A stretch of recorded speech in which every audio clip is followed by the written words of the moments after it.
اللهم اجعل القرآن الكريم ربيع قلوبنا ونور صدورنا وجلاء أحزاننا. Like and subscribe. Alhamdulillah. Donc déjà il y a Samir qui est revenu là, donc on voit la différence. Le micro, l'eau fraîche, 2 bouteilles d'eau, masha'Allah. Comme disaient les Égyptiens, sont pas donc je lui dis, si Samuel vient encore, moi je fais grève. Je donne pas cours.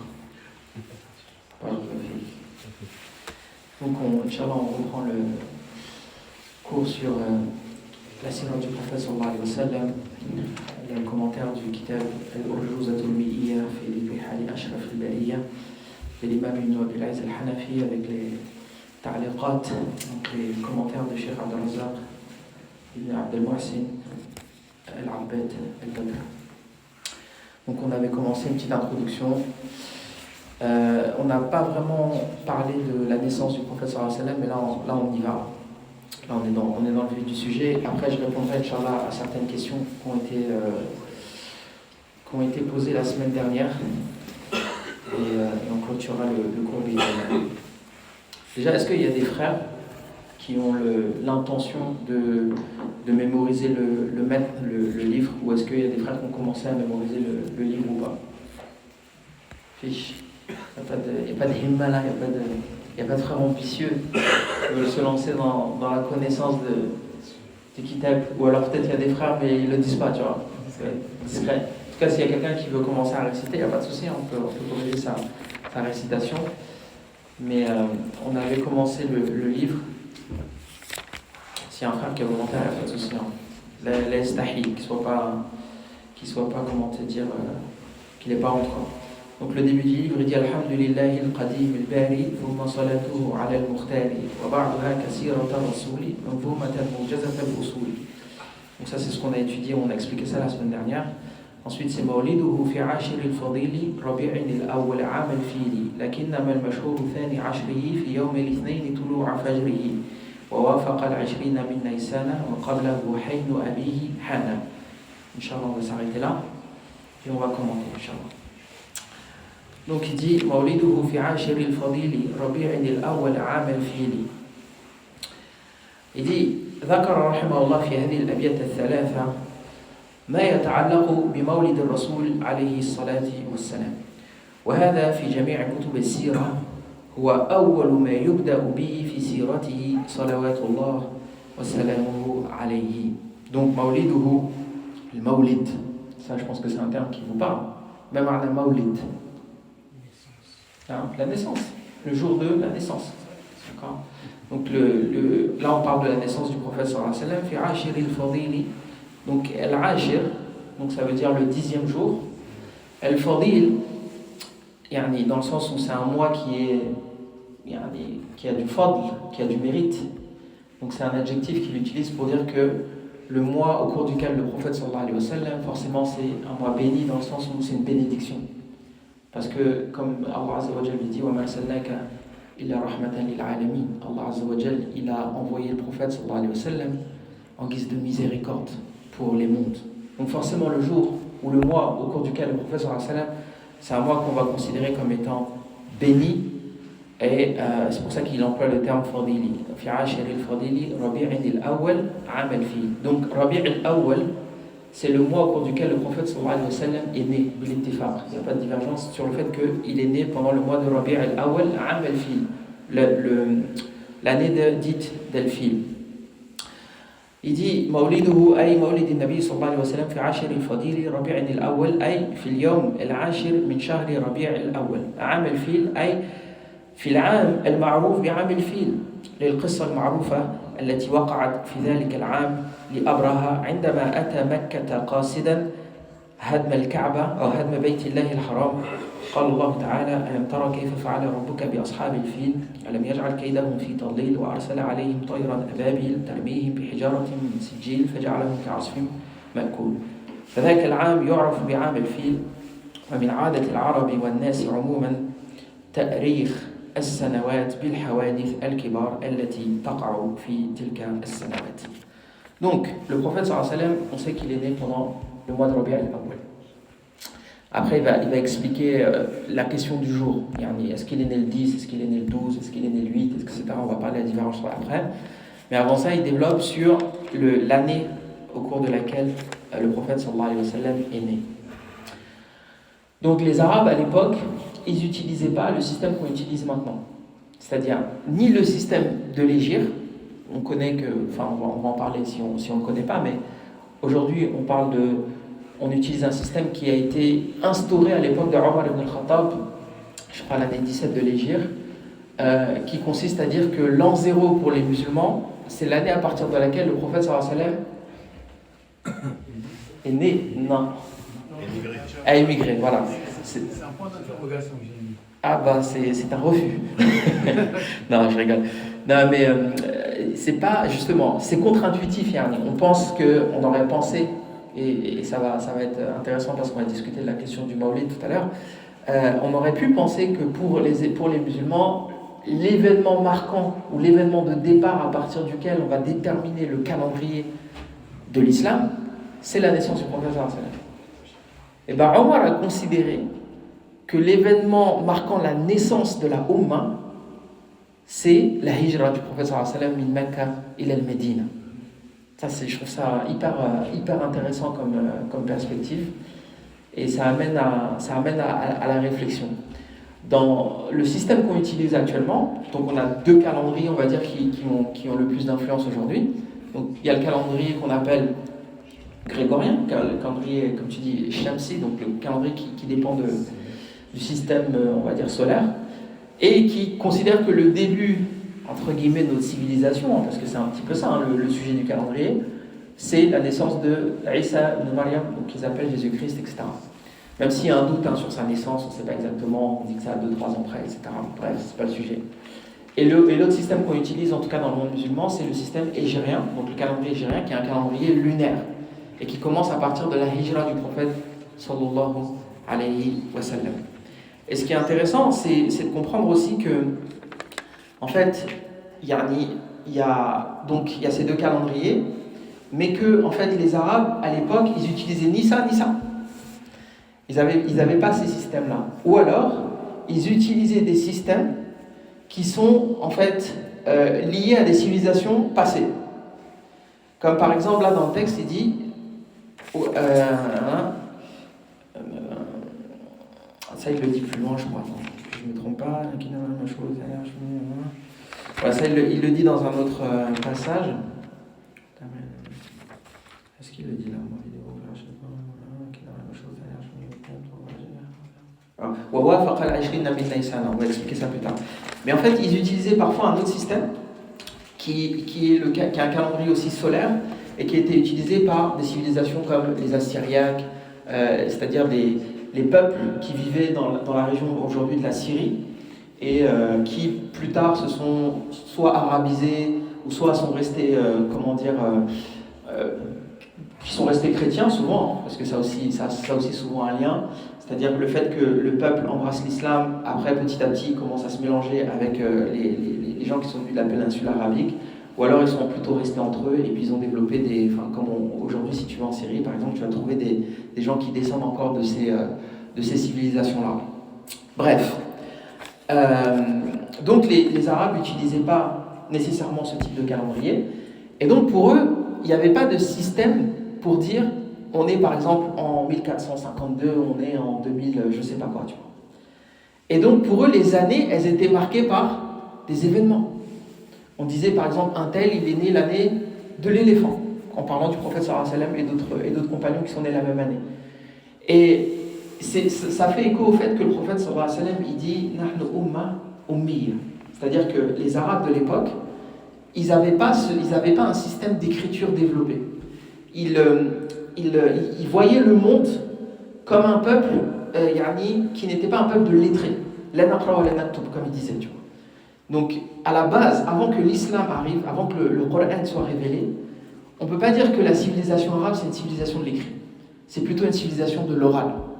Et si tu vas, même jusqu'à aujourd'hui, dans certaines contrées où où les gens ne sont pas encore très éduqués, où il n'y a pas de système scolaire, etc., ils vont encore parler comme ça. Ils vont dire un tel, il est né l'année de tel événement, etc.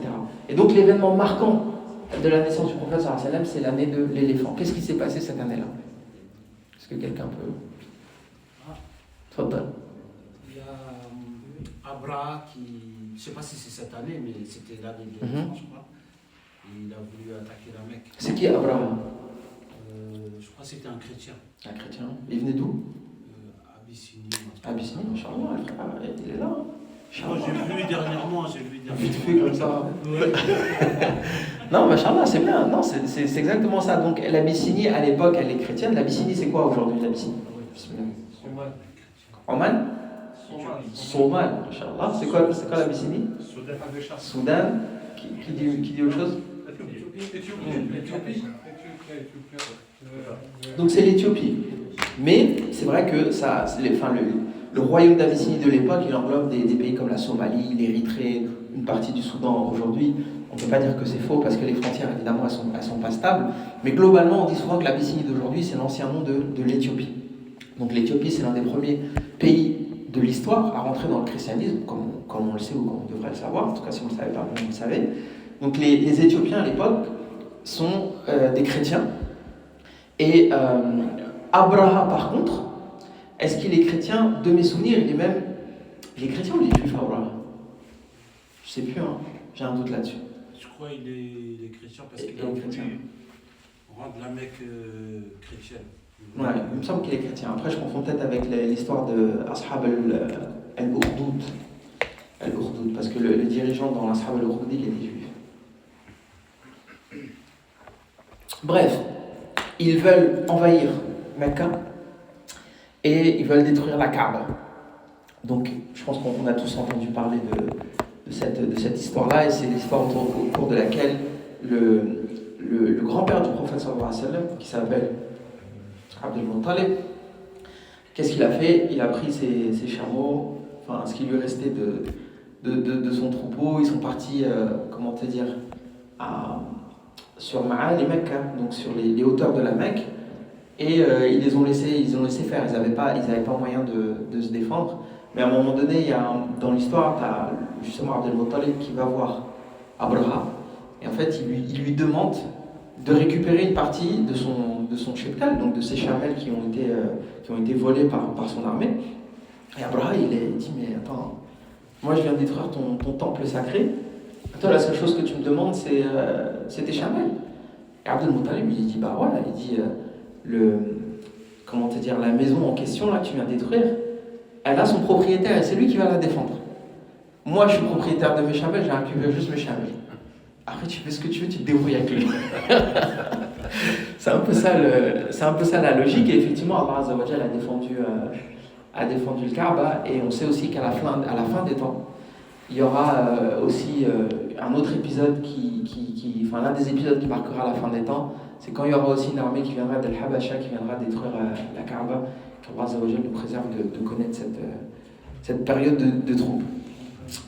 Donc il dit, là après on va rentrer un petit peu dans les sujets un peu polémiques. لكنما المشهور الثاني عشر أي المشهور أنه عليه الصلاة والسلام ولد في اليوم الثاني عشر من شهر الربيع الأول مشيرا إلى أن هناك خلافا بين أهل العلم أي في أي يوم من شهر الربيع الأول ولد وذكر هنا العاشر والثاني عشر وأشار إلى أن الثاني عشر هو المشهور عند أهل العلم وقيل كذلك إن مولده عليه الصلاة والسلام في الثامن من شهر ربيع الأول وقيل غير ذلك. Donc là il dit quoi?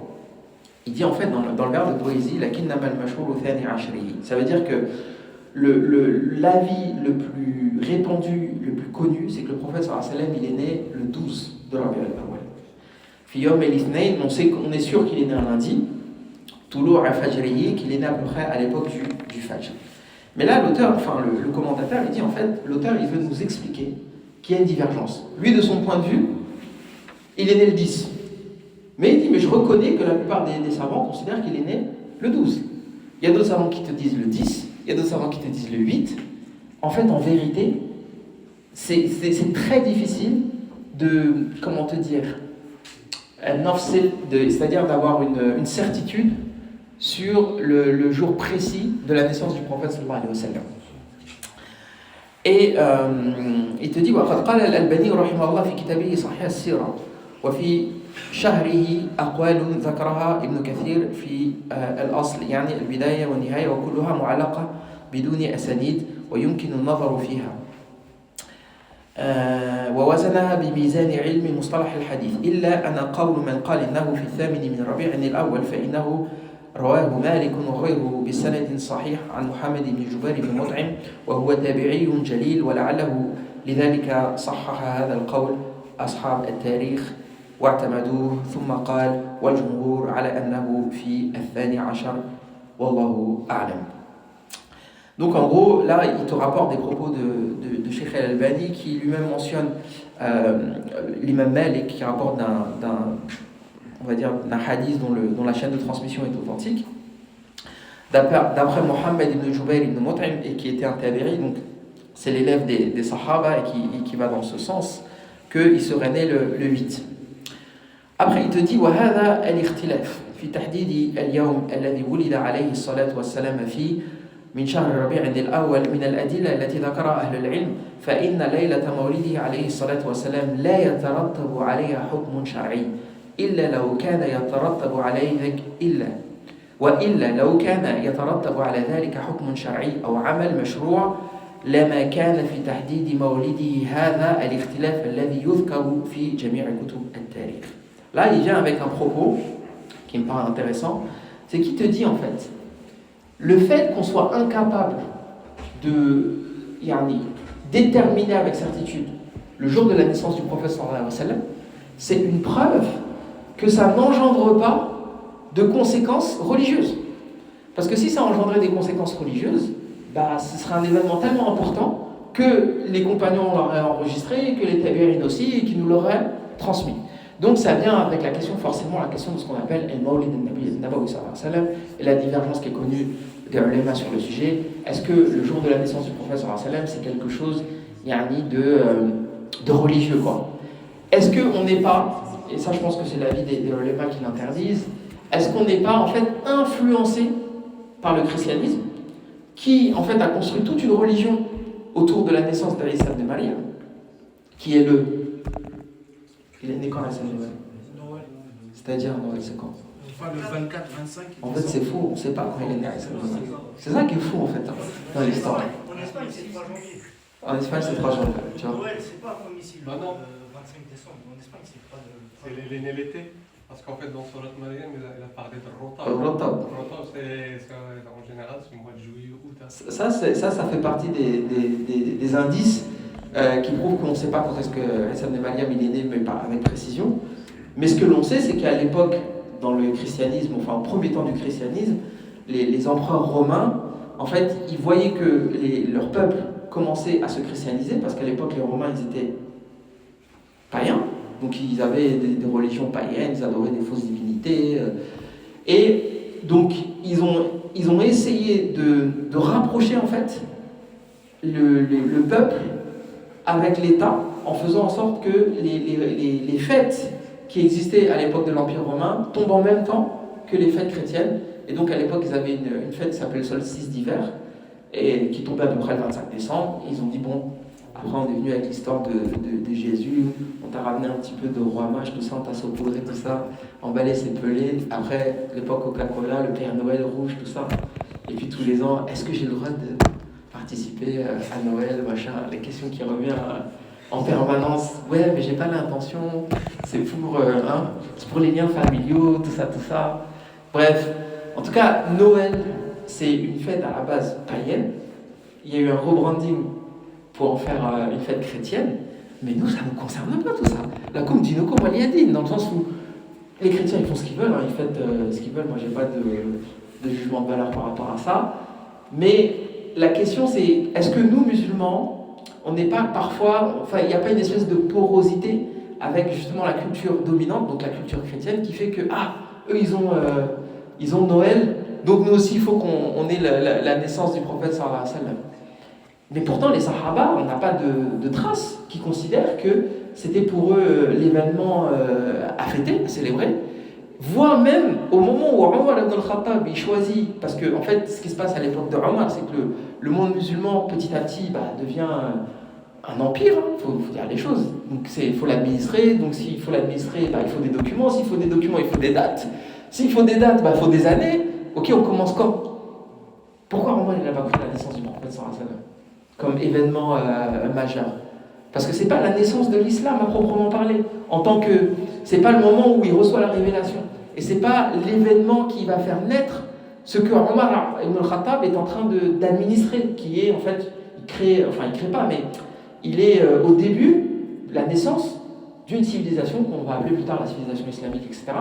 Mais tout ça pour dire que la question du Maulid, si c'était une question religieuse, il n'y aurait pas de débat sur le jour de naissance du prophète sallallahu alayhi wa sallam. Et pour être, on va dire, rigoureux, cette question du Maulid, elle est arrivée bien après. À l'époque, l'Égypte, elle était gouvernée par des chiites qu'on appelle les Fatimides. Enfin, une branche du schisme, parce que le schisme, il y a beaucoup de branches. Et les Fatimides, à l'époque, en fait, pour essayer d'amadouer le peuple égyptien, ils ont essayé, en fait, pareil, de créer des fêtes qui puissent intéresser les gens, des fêtes populaires, etc. Et puis donc ils ont commencé à ramener les histoires de Maolid, tout ça. Et même jusqu'à aujourd'hui dans la culture égyptienne, le Maolid c'est quelque chose, il y a plein de bonbons partout, des décorations, etc. Donc c'est plus des fêtes qui sont folkloriques et ce ne sont pas des fêtes à la base religieuses. D'accord ? Donc la naissance du prophète sallallahu alayhi wa sallam pour nous c'est un événement important. Mais par contre ça ne va pas aller jusqu'au point où pour nous, c'est fondamental de savoir s'il est né le 8, le 10, le 12, il est né à quelle heure précisément, la tête, elle était dans quelle position, tu vois ce que je veux dire? Pour nous, c'est pas important. On sait qu'il est né à Rabi' al-Awwal, on sait qu'il est né à Al-Fil. Et pour nous, ce qui est le plus important, c'est ce qui vient après. Donc c'est le message que le prophète sallallahu alayhi wa sallam nous a apporté. Et en vérité, si on aime tellement le prophète sallallahu alayhi wa sallam, on va dire le critère de vérification de notre amour du prophète sallallahu alayhi wa sallam, c'est à quel point on met en pratique sa sunna. C'est pas le fait de célébrer sa naissance ou pas quoi. Donc ensuite il dit quoi?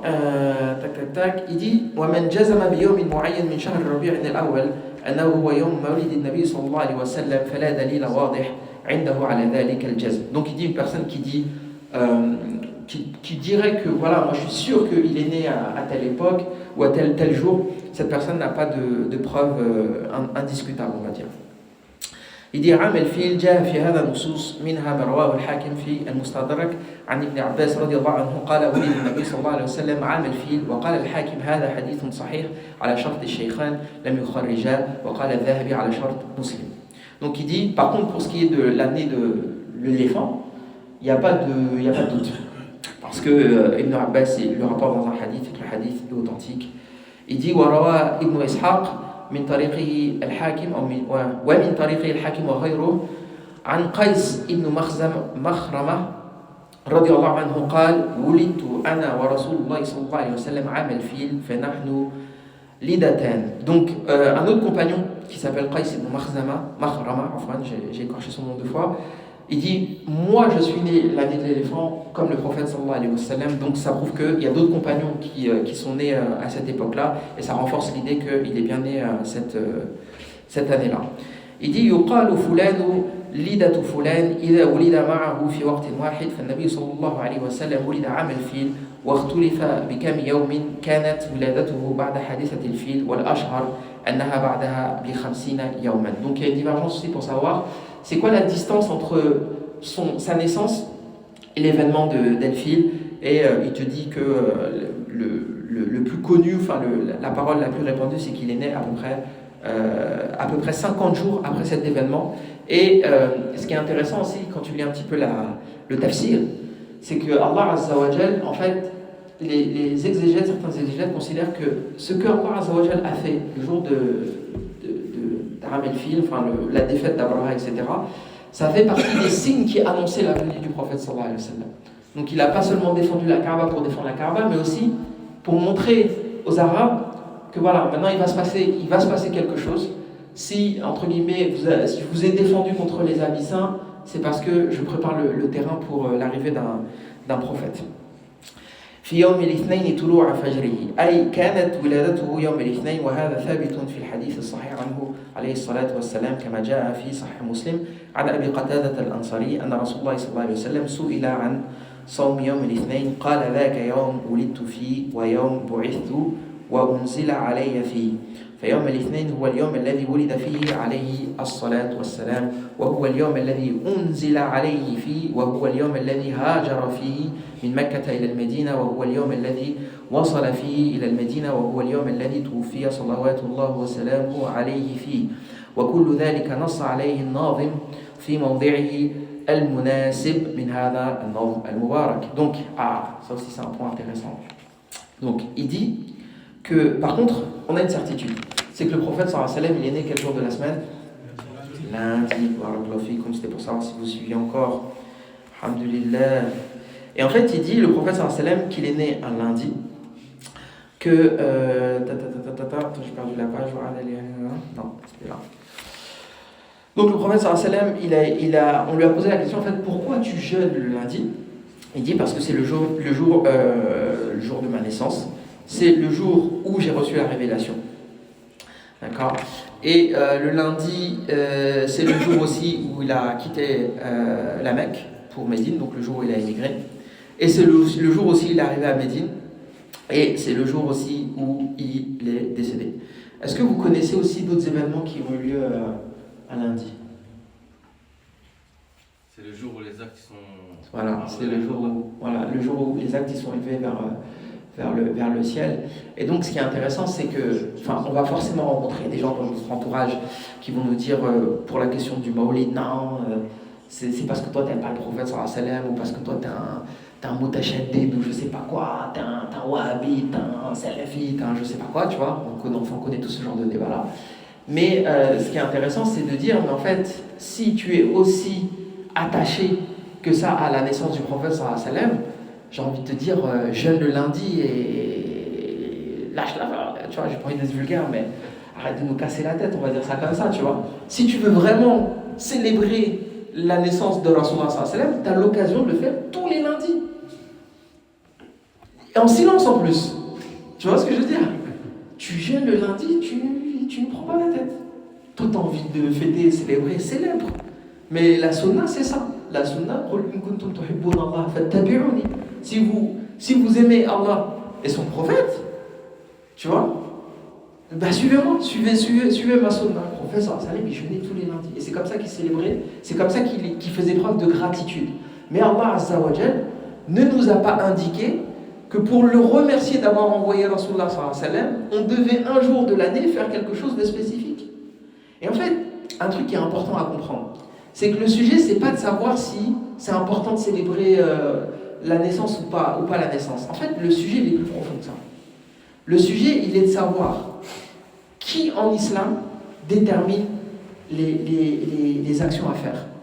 Et pour moi, et surtout en tant qu'ex-chrétien, tu vois, pour moi, il y a justement la force et la beauté de l'islam, c'est que personne ne peut défigurer cette religion sans laisser de traces, en fait.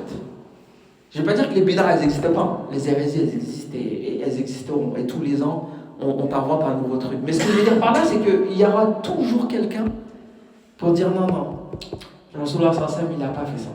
Les compagnons, ils n'ont pas fait ça. Les ulama, ils n'ont pas dit ça. Il n'y a pas de consensus, il n'y a pas de divergence. Et en fait, le sujet, c'est pas ma religion ou ta religion, c'est la religion d'Allah Azza wa Jal. Et ce qui est intéressant dans l'islam, c'est la traçabilité. Abdullah ibn Mubarak, c'est un ancien qui disait Laoula al-isnad liqala man sha'a ma sha'a. Ça, pour moi, c'est l'une des plus belles phrases qui a été dite dans l'histoire de l'islam. De toute façon, Abdullah ibn Mubarak, machallah, il dit que des perles. Il dit, si le isnad, ça c'est une science que tu étudies quand tu étudies la science du hadith, donc le isnad c'est quoi? C'est la chaîne de transmission. Et en fait, comment?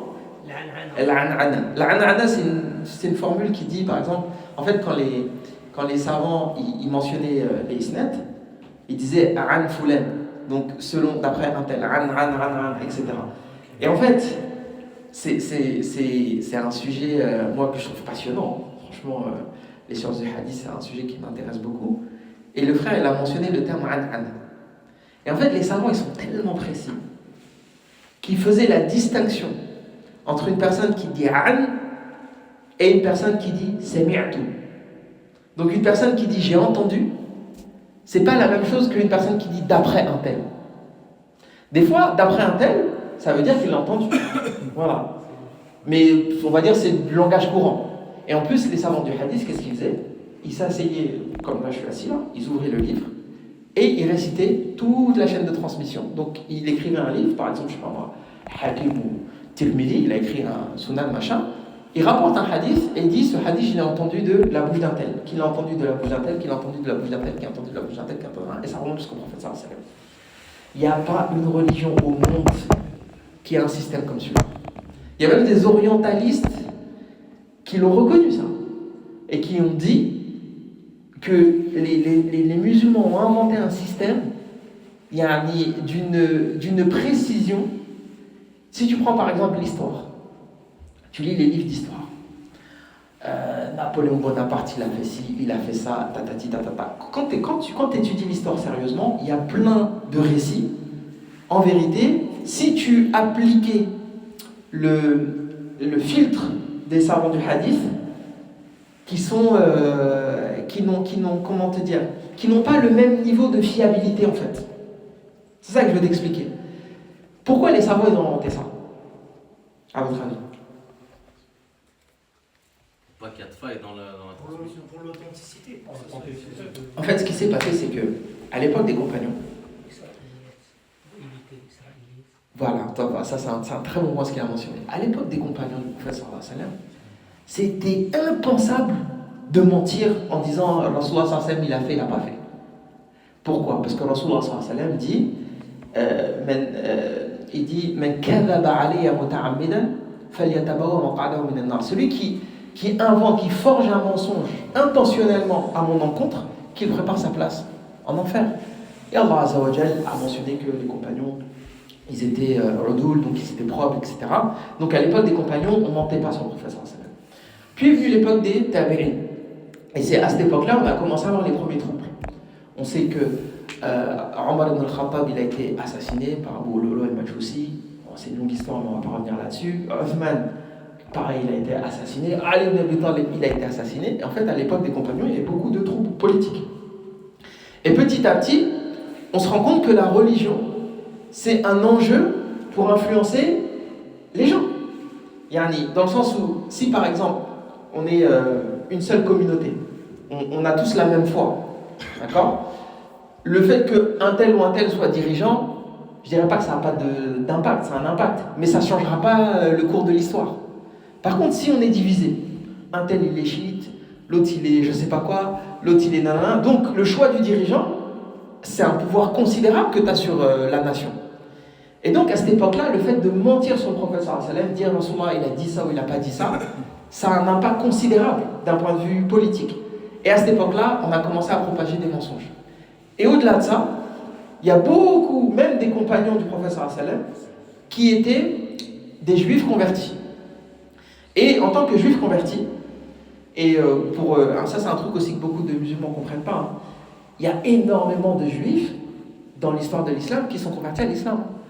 Ça c'est important de le savoir. C'est-à-dire que les historiens disent que la plupart des Palestiniens qui sont aujourd'hui en Palestine sont issus, si tu remontes à leurs ancêtres, de communautés juives qui étaient là et qui se sont convertis à l'islam. Et que d'un point de vue, j'ai envie de te dire, génétique, ils sont plus proches des 12 tribus là que les Polonais, les Lituaniens, qui eux-mêmes sont déconvertis souvent, tu vois, et qui après disent non, nous, nos ancêtres, ils étaient en terre de Palestine, je sais pas quoi, que bon, bref, on va pas rentrer dans les sujets comme ça parce que on n'aime pas trop la sauce, mais vous avez compris quoi. Mais ce que je veux dire par là, c'est que beaucoup de juifs se convertissent à l'islam et en fait gardent avec eux certaines traditions. Ils disent, on raconte que Moussa il a fait ça, on raconte que, je sais pas moi, Ayoub il a fait ça, on raconte que Nana. Et à un moment donné, les savants ils se retrouvent avec plein de traditions et on ne sait pas d'où ça vient. On ne sait pas si Rasulullah sallallahu alayhi wa sallam il a dit ça ou si c'est juste, ça remonte à un tel. Et donc, petit à petit, commencent à se mélanger les hadiths authentiques de Rasulullah sallallahu alayhi wa sallam, des choses qui viennent d'Israéliyettes, des mensonges qui sont forgés pour des raisons politiques, etc. etc. Et là, les ulama, à un moment donné, disent stop. À partir de maintenant, toute personne qui rapporte un propos de Rasulullah sallallahu alayhi wa sallam, il doit nous mentionner expressément de qui il l'a entendu. Et donc, petit à petit, on commence à développer une science qu'on va appeler plus tard la science du hadith ou mustalah al-hadith. Et les savants, ils étaient tellement précis qu'ils regardaient même le verbe que tu as mentionné pour dire que tu as entendu. J'ai entendu un tel. Parfois, ils te disent même, je l'ai entendu et il était dans telle position à tel moment. Et les savants l'écrivent et ils se le transmettent. Et si tu veux, à un moment donné, il y en a qui commencent à développer ce qu'on appelle le tadlis. Qu'est-ce que ça veut dire le tadlis? Le tadlis, c'est une forme de manipulation en fait. C'est que tu ne vas pas mentir, et beaucoup de savants, comme on te dit, étaient tellement propres qu'ils ne mentaient pas, mais en même temps, tu ne vas pas dire la vérité. Tu veux rapporter un hadith, mais ce hadith-là, tu ne l'as pas entendu directement d'un tel. Tu l'as entendu d'une autre personne. Par exemple, je ne sais pas moi, Samir, il m'a rapporté un hadith. D'accord? Samir, il le tient, il l'a entendu de, je ne sais pas moi, Hassan. Ok.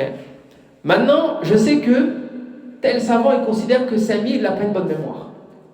Donc, si je dis Samir m'a rapporté d'après Hassan, eh bien, savant, il ne va pas accepter le hadith. Donc, il y en a, ils faisaient quoi? Ils disaient, d'après Hassan, qui lui a entendu un tel. Rasulullah sallallahu alayhi wa sallam, il a dit. Et donc là, qu'est-ce que j'ai fait? J'ai occulté Samir. Et ça, ils appellent ça tadlis. Est-ce qu'il a menti? Il n'a pas menti. Mais, l'ouratan, d'un point de vue linguistique, il a utilisé an. Ils vont aller vraiment là où, s'ils ont un doute sur quelqu'un, ils éliminent par élimination finalement. Alors, ils l'éliminent, ouais. Après, les savants, ils ont regardé, entre guillemets, ils ont fait la différence entre. Il y a des gens qui faisaient ça tout le temps. Tout le temps. Chaque fois qu'il rapportait un hadith, par exemple, tous les hadiths qu'il connaît, il les a appris de son cheikh. Je vous donne un exemple. Il y a un savant du hadith qui s'appelle Abdullah ibn Lahi'a. Et c'est un savant du hadith dont la bibliothèque a brûlé. Et il a vécu longtemps, tu vois. Et en fait, les savants, souvent, leur base, c'était le livre. C'est-à-dire que même s'ils les connaissaient par cœur, ils utilisaient souvent le livre pour transmettre les connaissances. Et quand sa bibliothèque a brûlé, il a continué à rapporter le hadith. Par contre, il n'avait plus les livres. Mais vu qu'il avait une mauvaise mémoire, il considère que tous les hadiths qui ont été rapportés et qui, depuis la perte de sa bibliothèque, ils ne sont pas fiables. Tu vois. Et donc, des fois, dans les livres de hadith, tu vois, il te dit, ça, ce hadith, il a été rapporté d'un tel. Certes, il n'a pas une bonne mémoire, mais c'était avant tel événement, avant que sa bibliothèque brûle, par exemple. Bref, on revient sur l'an'ana. Donc, je dis d'après Hassan. Mais Samir, je ne l'ai pas mentionné, ça. Et donc, les ulama, ils ont inventé un verbe pour dire le fait d'utiliser an et de savoir si est-ce qu'il le fait intentionnellement ou pas. Par exemple, il va dire un tel qu'on utilise an, ça n'empêche pas qu'il l'a entendu. Et d'autres, ils vont te dire un tel, il utilise an parce que c'est un modèle lisse. En fait, je suis rentré dans un truc très, très profond pour vous dire à quel point cette science, elle est incroyable, quoi. À quel point nos livres, ils sont fiables. C'est épluché, ça c'est vraiment décortiqué. Non, mais c'est incroyable. Ils ont inventé une science qu'ils appellent ilm al-rijal. Ça veut dire quoi, ilm al-rijal? Jahl wa ta'dil, c'est ça exactement. Donc, ilm al-rijal, c'est littéralement la science des hommes. C'est pas de l'anthropologie, hein. Mais c'est d'étudier la probité des hommes. Est-ce que c'est quelqu'un de fiable? Ils vont tout étudier. Il est né quand? Il est né où? Il a rencontré qui? Et il est mort où? Qu'est-ce que ça implique? Ça implique que, par exemple, l'imam Muslim, Son environnement. Son environnement. Tu sais, il y a une espèce de controverse qui n'est pas très connue, mais en gros, l'imam Muslim, il avait une espèce de... Bon, évidemment, c'est l'élève de Cheikh l'imam al-Bukhari et tout ça, mais ils avaient une espèce de... Comment te dire? Divergence sur la façon d'accepter certains hadiths. Par exemple, l'imam al-Bukhari lui regardait si il était possible que deux individus se soient rencontrés. Par exemple, il va regarder un tel, je sais pas moi, il vit en Syrie, à Damas par exemple, et il rapporte un hadith d'une personne qui vit à Jérusalem par exemple. Ils vivent à peu près à la même époque, ils ont par exemple des chouyours en commun. Donc l'imam al-Bukhari il dit, moi à partir du moment où la personne elle est pas connue pour être un menteur, elle est propre, et qu'il rapporte un hadith, il est possible qu'il l'ait entendu d'un tel, j'accepte le hadith. Et l'imam musulman il dit non, moi il me faut une preuve qu'il ait rencontré un tel, tu vois. Tu vois ce que je veux dire? Et donc, en fait, le ilm al-rijal, c'est une science où ils vont étudier les moindres détails de la personne pour savoir s'il a vraiment rencontré les gens qui prétendent les avoir rencontrés, si les hadiths qu'il rapporte, est-ce qu'ils sont fiables dans le sens où, est-ce qu'ils rapportent la même chose que d'autres personnes qui ont, par exemple, pas du tout vécu là où il a vécu, l'autre il a vécu au Yémen, lui il est en Syrie, il rapporte le même hadith. Ok, on vérifie. Il y a des différences ou pas? Ok, il y a une différence. Est-ce que lui, quand il rapporte des hadiths, il y a toujours une différence avec les gens ou pas? Et en fonction de ça, tu vas avoir une espèce de note. On va dire Foulen, Fiqh. Foulen, Thabt. C'est encore un niveau au-dessus de confiance, tu vois. Foulen, Daif. Il est faible. Foulen, Sayy al-Hifz. Foulen, Kadhab. Parfois, ils étaient accusés de mensonge. Foulen, Matrouk. Tu vois. Et donc, en fonction de ça, tu vas avoir le hadith, c'est pour ça qu'on te dit le hadith il est authentique, le hadith il n'est pas authentique, Sahih, Da'if, Hassan, et c'est un truc, et moi je suis fasciné par cette science, et les gens ne se rendent pas compte à quel point c'est une science incroyable. Et en plus il n'y a pas de mujamalat, on s'en fiche de la beauté du texte du hadith, parce que des fois il y en a, ils ont inventé des hadiths, ils te disaient, on ment, mais c'est pour ramener les gens dans l'islam. C'est pour leur bien, quoi, tu vois. Ils te ramènent des hadiths magnifiques. Le hadith, il est pas authentique. Les savants du hadith, ils n'ont rien à faire. Ce qui les importe, c'est l'authenticité. Et donc, je reviens, j'ai fait une longue digression de ça pour dire que l'islam, c'est la probité, c'est l'authenticité. C'est pas... Non, mais franchement, si on avait un maolid, ce serait stylé, quoi. Non, on s'en fiche, en fait. Que ça plaise pas, que les gens ils trouvent que c'est pas assez d'avoir deux rites ou pas, c'est pas c'est pas les hommes qui ont inventé cette religion. Tu vois ce que je veux dire? Moi, je vais te faire une confidence. Là dernièrement, ils ont rénové Notre-Dame, ça? Ils ont rénové Notre-Dame. J'ai allumé ma télé, j'ai regardé, j'étais fasciné. Moi je suis fasciné par ça. Il y a tellement d'éléments qui n'ont rien à voir avec la religion d'Aïssa. Dans la façon de... Je sais pas moi, ils t'ont inventé plein de rites en fait, que Aïssa n'a jamais fait. Tu vois? On prend un exemple simple. La messe. D'accord? La façon dont ils font la messe. Mais les chrétiens ils te diront eux-mêmes. Aïssa il n'a jamais fait de messe. Ça voilà. Ils reprennent un élément de sa vie qui est la scène, c'est-à-dire au moment où il a bu, je sais pas quoi, avec ses compagnons, il a partagé, il a mangé quoi, ils ont eu un repas. D'accord? Et donc il y a certains symboles qui reprennent ces repas-là. Ça?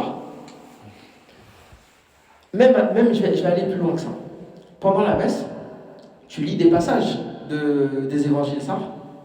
Ok. Qui a rapporté les évangiles? Saint Matthieu. Matthieu, c'est qui Matthieu? Je sais pas, c'était. Il est né où? Il est mort quand? Tu vois ce que je veux dire?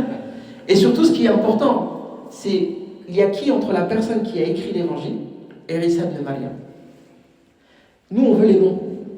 Il apporte de un tel, de un tel, de un tel, de un tel. Et une fois qu'on a les noms, enfin si on applique les filtres des sciences du hadith, c'est pas suffisant encore. Il faut qu'il y ait plusieurs chaînes de transmission de personnes qui n'ont rien à voir les uns avec les autres qui rapportent la même chose avant qu'on l'accepte. Et en fonction de ça, on va lui donner un rang. On va dire par exemple ce hadith, il est le plus haut niveau mutawatir. Mutawatir, ça veut dire qu'il y a tellement de chaînes de transmission qu'il est impossible que les gens soient mis d'accord sur un mensonge. C'est impossible. Donc imagine par exemple, je sais pas moi, tu prends un événement, alors Doda il fait un dance le samedi ou le dimanche. Tu vas à la Madeleine, tu rencontres des gens et t'ont dit Abdullah il fait un dance. Tu vas à Saint-Michel, les gens te disent Abdullah il fait un dance. Tu vas à Netreville, les gens te disent Abdullah il fait un dance. Et la même journée, tu as tellement de sons de cloche différents, de tellement d'endroits différents, de gens qui ne se connaissent pas, que tu dis c'est impossible que ce soit pas vrai. Tu vois ce que je veux dire? Après, tu as d'autres niveaux où tu n'as qu'une seule chaîne de transmission. Si on reprend les critères de l'islam, même les évangiles, on ne les accepte pas. Je veux dire, tel que le texte il est là. Et en fait, les évangiles, dans le meilleur des cas, ce qui s'en rapproche le plus dans nos textes à nous, c'est la sira du prophète sallallahu alayhi wa sallam. Je ne parle pas du hadith, hein. Je n'ai pas dit les sciences du hadith, la sira. C'est-à-dire qu'il y a plein de textes dans la sira, il y a plein d'événements qui ne sont pas rapportés par des hadiths authentiques. Hein. C'est juste Ibn Ishaq qui dit « j'ai entendu un tel » et entre Ibn Ishaq et un tel, il y a 150 ans, tu vois. Et en fait, nous, par exemple, notre Coran à nous, il a été rapporté aussi avec des chaînes de transmission. Ça, faut le savoir, ça. C'est-à-dire qu'entre toi et le prophète sallallahu alayhi wa sallam, si par exemple tu acquiers ce qu'on appelle une ijaza, tu peux avoir les noms de toutes les personnes qui se sont transmis le Coran de bouche à oreille jusqu'à Rasulullah sallallahu alayhi wa sallam.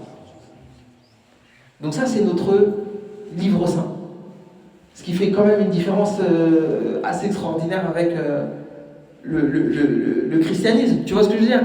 Donc tu vois par exemple la cérémonie, tu as l'évêque qui vient, il prend un bâton, il tape 3 fois sur les portes. Pourquoi il fait ça? Je sais pas.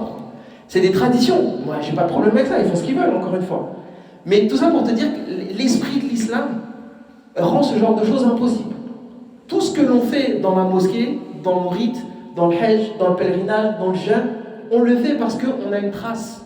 Et cette trace, elle remonte à Rasulullah sallallahu alayhi wa sallam.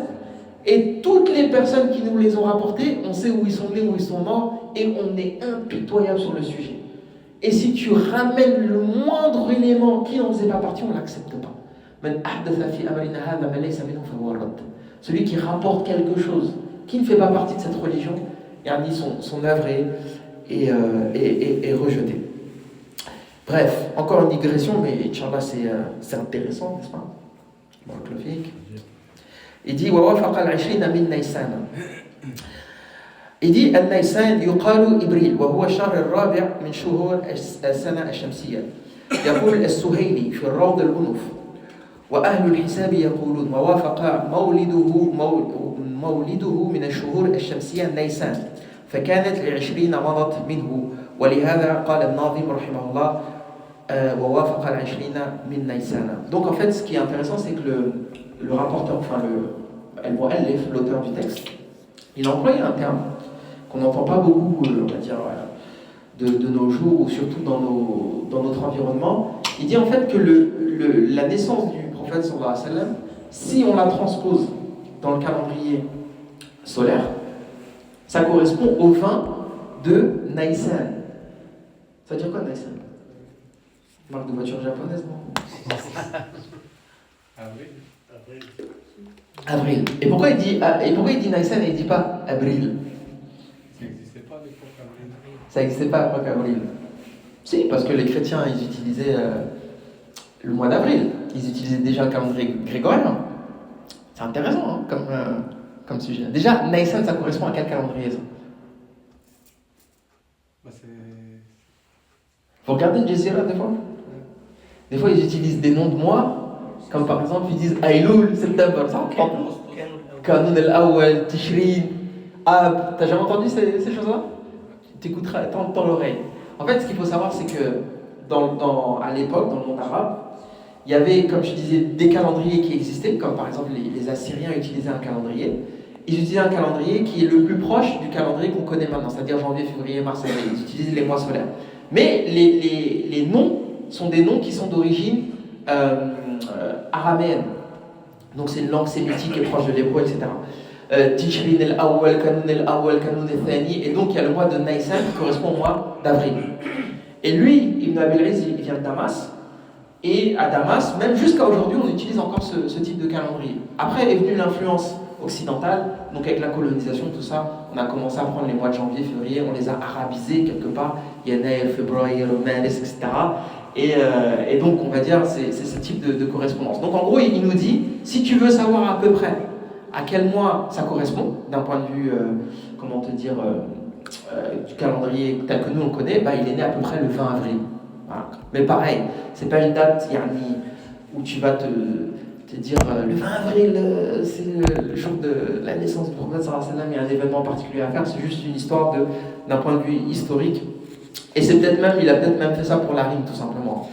Il dit وَقَبْلَهُ حَيْنُ أَبِي حَانَ الضمير في قوله وقبله عائد على مولد النبي صلى الله عليه وسلم فقبل أن يولدوا عليه الصلاة والسلام حين أبيه حان أي أجل والده حضر فتوفي والده صلوات الله وسلامه عليه وهو حمل في بطن أمه على الصحيح والحين بالفتح الحاء الهلاك كما قال في القاموس وغيره. واختلف أهل العلم في وفاة والده عليه الصلاة والسلام هل كانت وهو حمل أو بعد أن ولد وصحيح أن وفاته عليه الصلاة والسلام كانت وهو حمل في بطن أمه وهو الذي جزم به ابن إسحاق في السيرة بل لم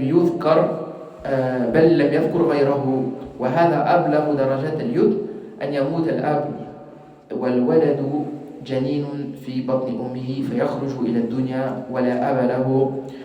ويضمن النبي صلى الله عليه وسلم ذكره الله في القرآن فقال ألم يجدك يتيما فآوى ووجدك ضالا فهدى ووجدك عائلا فأغنى. Donc il dit en fait وقبله حين أبي حانا, c'est-à-dire avant la naissance du prophète sallallahu alayhi wa sallam, il s'est passé quoi? Le décès de son père. C'est ça que ça veut dire حين أبي حانا. Donc il nous dit l'auteur qu'en fait le fait de perdre son père avant même sa naissance, et selon la plupart des biographes, en fait, il est mort pendant la grossesse, en fait. C'est le plus haut niveau de l'orphelinat, quoi. Donc, orphelin, ça veut dire quoi? Ça veut dire quoi, orphelin? Celui qui a perdu son père. Voilà, celui qui a perdu son père. Orphelin, ça veut dire une personne qui a perdu... Non, attends, moi je te parle islamiquement en parlant, tu vois. Tu vois. Et il te dit que orphelin, c'est quand tu perds ton père. D'accord. Même si tu as la maman, tu as le père, c'est orphelin. Voilà. Même si tu as la maman. En fait, que le sens, islamiquement parlant, il est yatim. C'est la personne qui a perdu son père. Après, tu peux avoir perdu ton père et ta mère. C'est encore un niveau au-dessus, tu vois. Et lui, il dit, le prophète sallallahu alayhi wa sallam. Peu importe l'âge. Ben justement, c'est ça qui est intéressant. Il dit, peu importe l'âge, oui. Avant l'âge de. Comment on appelle ça? Avant la maturité, le boulour. Avant la puberté. Et il dit, le prophète sallallahu alayhi wa sallam, c'est pire encore. C'est pas seulement il a perdu son père, c'est il a perdu son père avant la naissance. Tu vois. Donc le père, il a conçu, il est mort. Il l'a jamais vu, tu vois. Ils n'ont jamais coexisté. Et ensuite, il a perdu sa mère. Et c'est pour ça qu'Allah Azza wa Jal dit dans Surah Al-Duha, Alam yajidka yatiman fa'awa, ne t'ai-je pas trouvé orphelin et je t'ai protégé, et je t'ai trouvé égaré et je t'ai guidé, je t'ai trouvé pauvre et je t'ai enrichi. Donc, Inch'Allah, on va s'arrêter là pour aujourd'hui, pour pas trop. Et puis on essaye de garder ce rythme à peu près 3 vers, comme ça les gens qui veulent l'enregistrer ou l'apprendre par cœur, ça leur laisse un petit peu de temps pour le digérer. Avant qu'on passe aux questions, d'ailleurs il y a des sœurs là-bas ou pas? On va les à côté là. Ça va. Comme ça, s'il y a des sœurs qui veulent poser des questions, elles écrivent un petit bout de papier, elles mettent sous la porte, on récupère ça. Je voulais juste qu'on réponde aux questions de la semaine dernière. Donc la semaine dernière, qu'on était resté un petit peu longtemps, pareil, pour pas que le cours soit trop dense, j'ai dit il y a des questions, Inch'Allah, on va les reporter à la semaine d'après. Déjà la question de la sira, je pense qu'on... Ah, Inch'Allah, il a ramené des livres. T'arrives en retard, mais on t'a excusé. Inch'Allah, on essaiera. T'as retrouvé le passage ou pas? Le passage dont je parlais? Non, même pas. Ok, j'essaierai de le retrouver, Inch'Allah. Si je le retrouve pas maintenant, je le ramènerai à la maison et je vous retrouverai le passage. Bref, donc on avait commencé avec la question de la sira. Est-ce que la question que le frère avait posée la semaine dernière, est-ce que le mot sira, c'est un mot qu'on utilise seulement pour la sira du prophète sallallahu alayhi wa sallam? Oui? Non. La réponse est non. On avait expliqué que, il y avait une personne dans le chat sur Telegram là, une sœur qui avait dit justement qu'il y a un livre qui s'appelle Sir A'lam al-Nubala. Donc c'est un livre qui mentionne toutes les biographies des grands savants qui a été écrit par l'imam al-Dhahabi. qui est d'ailleurs un contemporain d'Ibn Abi Lays al-Hanafi. Donc le mot sira, on peut l'utiliser dans plein de domaines. D'ailleurs, j'ai repensé après. Hein. Comment tu dis un CV en arabe? Sira dhati. Un CV, t'appelles ça sira dhati. Personne ne peut dire astaghfirullah. T'es pas le prophète sallallahu alayhi wa sallam, tu vois. Donc le mot sira, tu peux l'utiliser dans d'autres contextes. Qu'est-ce qu'il y avait quoi comme question aussi à laquelle on n'avait pas répondu? Ah ouais, la question du frère, il avait posé la question at-taras fi as-saf. Donc c'était quoi déjà la question? Tu me parlais des gens qui se collent pendant la prière, tout ça. Ouais, ça veut dire quoi en fait? Ça veut dire quoi? Qu'est-ce qui veut dire quoi? Faut être précis dans les questions. Le fait de coller les pieds Coller les pieds pendant la salat. Wallah, la vérité, quand le frère il m'a posé la question, donc la question en gros, est-ce que quelqu'un t'a dit qu'il fallait coller les pieds ou c'est quoi le contexte? Oui, j'ai cru comprendre ça, que en fait, il fallait coller les pieds pour éviter que les chétans y passent entre eux, déranger.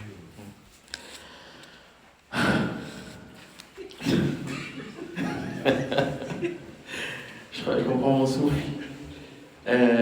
Comment te dire? En fait, c'est un sujet. Je vais être honnête avec toi. Hein. C'est un sujet qui fait mal à la tête. Puis là, je vais être honnête avec toi. Et c'est pour ça que quand tu as posé la question la semaine dernière, j'ai dit flemme. Il faut laisser un petit peu de temps, tu vois, pour que je réponde à cette question. Parce que, en fait, c'est lié à certaines compréhensions et certaines visions de la prière. Et pour être honnête avec toi, en fait, les frères qui font un focus sur cette question de est-ce qu'il faut coller les pieds, il ne faut pas coller les pieds, tout ça, ils ne sortent pas de nulle part, en fait. Il y a, par exemple, le Cheikh Al-Albani, il a écrit un livre qui s'appelle Sifat Salat al-Nabi sallallahu alayhi wa sallam, dans lequel il essaye un petit peu de... en fait, il considère, Cheikh Al-Albani, que les gens, ils ont oublié comment le prophète sallallahu alayhi wa sallam faisait la prière. Et qu'il y a plein de sunnahs qui ont disparu. Et l'objectif de son livre, ça a été un petit peu de remettre au goût du jour comment Rasulullah sallallahu alayhi wa sallam faisait la prière. Et Cheikh Al-Albani aussi, il a une position anti-madhab. Donc il considère que les madhab, ça n'existait pas à l'époque du prophète sallallahu alayhi wa sallam, donc ça n'a pas lieu d'exister. Et qu'en en fait, il ne faut pas qu'il y ait d'intermédiaire entre toi et Rasulullah sallallahu alayhi wa sallam. Et qu'en gros, si tu es malikite entre toi et le prophète sallallahu alayhi wa sallam, il y a l'imam Malik et tous les savants de l'école de Malik. Si tu es shafi'i, bah, il y a l'imam Shafi'i et tous les savants de l'imam Shafi'i, Hanafite, etc. Et en fait, son livre, il a d'un côté, il a quand même ramené pas mal de sujets qui étaient oubliés, hein, c'est-à-dire qu'on n'avait pas ce type de débat, pour faire simple, hein, avant l'apparition de cet ouvrage-là. Mais d'un autre côté, il y a des savants qui ont une autre vision. Mais bon, je vais commencer par me focaliser sur cette vision-là. Donc, ce qui fait l'imam Cheikh Al-Albani, ce qu'il fait, c'est qu'il va prendre tous les hadiths qui sont en rapport avec la prière. Il va les comparer avec la façon dont les gens ils font la prière aujourd'hui. Et il va dire, les compagnons ils faisaient ça, aujourd'hui on ne le fait plus, donc il faut qu'on le fasse. Et il va considérer que le fait de défendre ça, c'est défendre la sunna du prophète sallallahu alayhi wa sallam. Donc les frères qui te disent ça, en vérité, ils sont les héritiers d'une vision, j'hésite pas à le dire, littéraliste de la sunna, et ils sont bien intentionnés. Leur objectif, c'est de revivifier la sunna. D'accord? Et en fait, par exemple, il y a un hadith, je vais le reprendre, je l'avais, attends, je te dis pas de bêtises, parce qu'en fait, il y a beaucoup de hadiths sur le sujet, que je te donne le bon hadith. Alors, il dit, voilà. Donc c'est un hadith de Nu'man ibn Bashir qui est rapporté par Abu Daoud et qui est un hadith authentique. يقول أقبل رسول الله صلى الله عليه وسلم على الناس بوجهه فقال أقيموا صفوفكم ثلاثا والله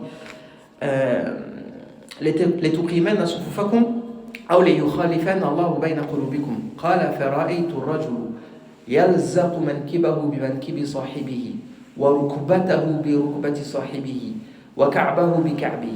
Donc en gros, le prophète sallallahu alayhi wa sallam, il était très soucieux de ce qu'on appelle taswiyat as-saf, de la rectitude du rang. Et il dit, il insistait tellement, le compagnon il dit, il insistait tellement sur ça, que moi j'ai vu, le compagnon qui dit ça, que la personne a collé son épaule contre l'épaule de la personne qui est à côté de lui. Al-Rubba, c'est le genou de la personne qui est à côté de lui, et Al-Ka'b. Al-Ka'b, c'est la cheville de la personne qui est à côté de lui. D'accord? Donc ça, c'est une école. C'est une vision de la façon dont on doit faire. Il y a une autre école. Et là, je vais citer par exemple Cheikh Bakr Abu Zayd, qui a écrit un bouquin qui s'appelle Al-Jadid fi as-Salah. Lui, il dit, attends. On n'a pas attendu 1400 ans pour savoir comment faire la prière. Donc, Cheikh Al-Bani, on te respecte, un savant du hadith, tout ça, mais ça, c'est une question de fiqh. Ça, c'est notre travail à nous, ça. Tu vois. Et lui, son point de vue, c'est qu'en fait, il ne faut pas comprendre le hadith dans le sens littéral. C'est que le prophète, par exemple, ça, c'est le compagnon qui te dit, moi, j'ai vu. Mais c'est pas Rasulullah sallallahu alayhi wa sallam qui a dit, collez vos pieds contre les pieds. Et que le prophète sallallahu alayhi wa sallam, son objectif, c'était que le rang, il soit bien aligné.